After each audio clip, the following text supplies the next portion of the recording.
नाजरीन, इमरान खान साहब का जो मुकम्मल स्टेटमेंट आया वो मैं आपके सामने पहले रख देता हूं। इमरान खान साहब का जो स्टेटमेंट जो उनके एक्स अकाउंट से पोस्ट हुआ उसमें वो ये कहते हैं कि तमाम पाकिस्तानियों को बहैसियत कौम चौकस और मुत्तहिद रहने की अशद जरूरत है। नरेंद्र मोदी पाकिस्तान पर हमले से अपनी अंदरूनी साख को बढ़ावा देना चाहता था।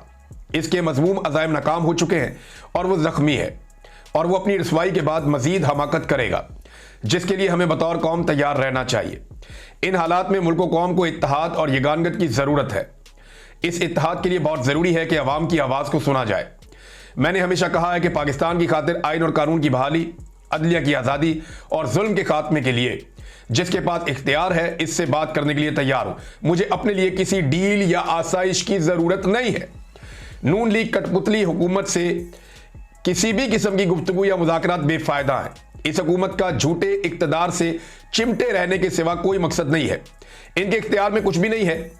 ये वो हुकूमत है जिसने पाकिस्तान की इखलाकी इक़दार और आईनी ढांचे को बिल्कुल तबाह करके रख दिया है। पाकिस्तान का जो तहजीबी और इखलाकी ढांचा थोड़ा बहुत कायम था, वो इन लोगों ने पिछले 2 साल में मुकम्मल तौर पर तबाह कर दिया है। चोर होना या डाकू होना इस वक्त इक़्तिदार की अलामत बन चुका है। आज के हालात ऐसे हैं कि अगर आप अमर बिल मारूफ पर यकीन रखते हैं, अगर आप नेकी और सच्चाई का रास्ता दिखलाते हैं, तो आप जुर्म के मुर्तकिब समझे जाते हैं। आज के पाकिस्तान में जिनको एनआरओ मिलता है वही सबसे बड़े ओहदों पर बराजमान होते हैं। जो चोरों के साथ खड़े हैं उन्हें माफी मिल जाती है, लेकिन जो सच के साथ डट कर खड़े हैं वो जेल में डाले जाते हैं। जब अवाम 9 मई को जुल्म के खिलाफ सड़कों पर पुरअमन एहतजाज के लिए निकली तो उनके साथ क्या सलूक किया गया। डॉक्टर यास्मीन राशिद और अंदलीब अब्बास दोनों एक ही गाड़ी में सवार थीं, लेकिन इनमें से एक ने प्रेस कॉन्फ्रेंस करके सच के खिलाफ मौक़िफ़ इख्तियार किया, वो आज बाहर है, और जो सच के साथ डट कर खड़ी रही वो आज भी जेल में है। शाह मोहम्मद कुरैशी पर भी शदीद दबाव था कि वो साइफर केस पे मेरे खिलाफ बयान दें, लेकिन जब उन्होंने सच का साथ दिया तो वो आज इस केस से बरी होने के बावजूद भी जेल में है। अगर वो झूठ के साथ होते तो आजाद घूम रहे होते। इलेक्शन की लूट पर खड़ी फार्म 47 हुकूमत के बुलंदोबांग खोखले दावों के बावजूद पाकिस्तान की मईशत डूब रही है। मुल्क में सरमायाकारी ना होने की बराबर है। नौजवानों के लिए नौकरियों का हुसूल नामुमकिन है। मईशत की बदहाली दरअसल मुल्क में आइन और कानून के निज़ाम की तबाही का नतीजा है। झूठ और फरेब पर मबनी ये निज़ाम आज़ाद अदलिया का सामना नहीं कर सकता। 8 फरवरी 2024 के इलेक्शन में अवाम के वोट को लूटने के बाद मुसलसल अदालती निज़ाम पर एक हमला जारी है। 26वीं आईनी तरमीम इसी हमले की एक कड़ी है, जिसे आजम तारड़ और एहसन भून ने नून लीग और एस्टेब्लिशमेंट की फैक्ट्री में मैन्युफैक्चर किया है। इसका मकसद था कि एक कादी फायज की जगह कई कादी फायज पैदा करो, हर कोर्ट में एक कादी फायज बैठाओ और पूरा इंसाफ का निज़ाम दफन कर दो। देखिए, कादी फायज जो है वो अब एक सिंबल बन गया अदालत के अंदर नाइंसाफी और जुल्म और जबर का। वो अदालत के अंदर नाइंसाफी का सिंबल बन गया कादी फायज ईसा। आज के बाद जब भी कोई जज गलत करेगा तो लोग कहेंगे ये तो कादी फायज बन रहा है। इमरान खान साहब ने भी यही बात की है। इक्तदार पर काबिज ना समझ लोग झूठे निज़ाम को बचाने के लिए मुल्क के हर इलाके में पाकिस्तानियों पर जुल्म कर रहे हैं। चादर और चार दीवारी को पामाल कर दिया गया है। सियासी मुखालिफिन बिलखसूस पाकिस्तान तहरीक इंसाफ के कारकुनों की अगवाकारी और उन पर तशद्दुद रोजमर्रा का मामूल बन चुका है। हजरत अली रजी अल्लाह तआला अन्हु का कौल है, कुफर का निज़ाम चल सकता है मगर जुल्म का निज़ाम नहीं चल सकता। पाकिस्तान में राइज जुल्म, जबर और नाइंसाफी का निज़ाम भी इंशाअल्लाह ज्यादा देर नहीं चलेगा। मेरी बहनों ने मुझे कासिम और सलमान के पहले इंटरव्यू के मदरजात और इंटरव्यू की पाकिस्तानी अवाम की जानिब से बेहद पजीराई और पसंदीदगी के बारे में बताया, जिसे सुनकर बहुत खुशी हुई। मुल्क इस वक्त इंसानी हकूक मुकम्मल तौर पर मुअत्तल है। मेरे साथ जेल में गैर इंसानी सलूक मुसलसल जारी है। मेरे बच्चों से कई बार मेरी बात नहीं करवाई जाती, मेरी किताबें तक नहीं पहुंचने दी जाती और ना ही मेरे जाती मुआलिज तक मुझे रसाई दी जाती है। यह सब अदालती अहकामात और कवानीन की मुसलसल तौहीन है। मैं अपने पार्टी लीडर्स, खवातीन और वर्कर्स को खराज तहसीन पेश करता हूं जो इस वक्त भी कैदोबंद की सऊबतें बर्दाश्त कर रहे हैं। वो तमाम अफराद जो नाजायज फौजी अदालतों की वजह से जेल में हैं, वो बहादुरी का इस्तारा है। इमरान खान साहब ने अपने अहले खाना और वकला से मुलाकात में ये बातचीत की थी और ये अब सामने आ गया उनका स्टेटमेंट। लेकिन 1-2 चीजें और हैं जो इमरान खान की बहन ने बताई, वो भी मैं आपके सामने रख देता हूं। एक तो उन्होंने कहा कि इमरान खान साहब को ड्रोन हमलों के बारे में अब हमने बताया है और ड्रोन हमलों के बारे में इमरान खान साहब को जो है वो पहले आगाह नहीं किया गया था। ये भी बात क्लियर हो गई। उन्होंने कही तफसील से इमरान खान साहब को ब्रीफ किया गया ड्रोन हमलों के बारे में और साथ ही साथ उन्होंने ये कहा कि इमरान खान ने 2011 में आलमी सतह पे ड्रोन हमलों की मजम्मत की थी और पूरी दुनिया में आवाज उठाई थी। इमरान खान ये कहते हैं कि ड्रोन हमलों से दहशतगर्दी कम नहीं होगी बल्कि बढ़ेगी, इससे बच्चे और सिविलियन शहीद हो जाते हैं, हमने ये बताया उन्हें, और इससे दहशतगर्दी बढ़ती है। इमरान खान साहब का ये मौक़िफ़ है कि ड्रोन हमले पाकिस्तान में ना किए जाएं, खैबर पख्तूनख्वा की हुकूमत इक़दाम करे, और साथ ही साथ उन्होंने ये कहा कि ड्रोन हमलों की मजम्मत की इमरान खान साहब ने।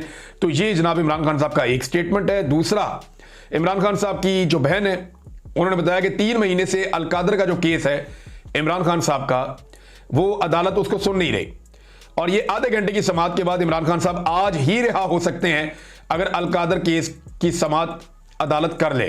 फिर उन्होंने ये भी बताया कि इमरान खान ने डील और मुज़ाकरात की चलने वाली खबरों को झूठ करार दिया है। उन्होंने आज मुल्क की खातिर एस्टेब्लिशमेंट को पहली बार दावत दी है कि आए और मुझसे बात करें मुल्क की खातिर। तो ये जनाब इमरान खान साहब के हवाले से चीजें थी।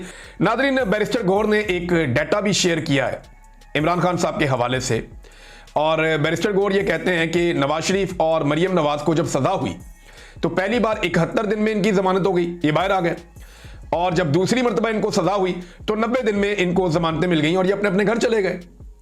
लेकिन इमरान खान 2 साल से कैद है, ना उनको दिखाया जाता है ना सुनाया जाता है, दुनिया से छुपा कर उन्हें रखा गया है। तो अदालतों में दरखास्त है इमरान खान की दरखास्त जमानत पर समाअत करें, ये बैरिस्टर गौहर कह रहे हैं। तो बैरिस्टर गौहर साहब समझे ना कि नवाज शरीफ और मरियम नवाज ये जब जेल में डाले गए थे तो एस्टेब्लिशमेंट के साथ इनकी बातचीत बंद नहीं हुई थी, एस्टेब्लिशमेंट के साथ इन्होंने अपनी अलैग सलैग रखी हुई थी। इन्हें वो रास्ता आता है जहां से आप जेल से भी निकलते हैं और इक़्तिदार में भी जाते हैं। इमरान खान साहब ने वो डील का रास्ता इख्तियार नहीं किया, लिहाजा इमरान खान साहब एस्टेब्लिशमेंट का अताब भुगत रहे हैं।